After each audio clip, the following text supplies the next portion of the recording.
مدینے کی گلیوں کوچوں میں ایک نوجوان چمک رکھنے والا لڑکا رہتا تھا جس کا نام منور تھا۔ وہ یتیم تھا، اس کے والدین کا انتقال بہت چھوٹی عمر میں ہو گیا تھا، لیکن اس کی آنکھوں میں روشنی تھی، دل میں صفا اور لبوں پر ہمیشہ ذکر رسول۔ منور مسجد نبی کے قریب ایک چھوٹے سے کتاب کی دکان پر کام کرتا۔ وہ ہر روز فجر سے پہلے اٹھتا، وضو کرتا، مسجد جاتا، نماز ادا کرتا اور پھر قرآن کی تلاوت میں مشغول ہو جاتا۔ اہل مدینہ اس کے اخلاق، ادب اور محبت سے بہت متاثر تھے۔ کچھ اسے مدینہ کا چراغ کہتے، کچھ نور نبی کا پیروکار۔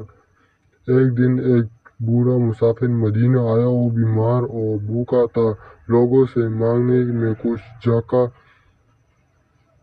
جھجک رہتا تھا۔ منور نے جب اسے دیکھا تو فوراً اپنی چادر بچھائی، اس پر اپنے کھجور اور پانی رکھا اور محبت سے کہا، چاچا جان، آپ مہمان ہیں مدینے اور مہمان نبی کے محبوب ہوتے ہیں۔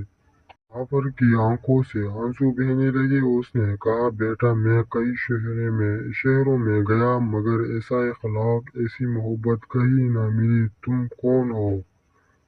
منور نے مسکرا کر کہا، میں کچھ نہیں چاچا جان، میں تو بس مدینے کے نور کا ایک ذرہ سا ذرہ ہوں۔ اسی رات بوڑھا مسافر نے خواب میں نبی علیہ السلام کو دیکھا۔ آپ علیہ السلام نے فرمایا، یہ منور میرا عاشق ہے اور جو میرے عاشق سے محبت کرے وہ میری قرب ہوگا۔ صبح ہوئی، بوڑھا جاگا، آنکھوں اشکبار تھے۔ اس نے منور کو گلے لگایا اور کہا، بیٹا، آج تم نہ صرف میرے جسم کو روٹی دی بلکہ میری روح کو ایمان کی غذا دی۔ تم واقعی مدینے کے منور ہو۔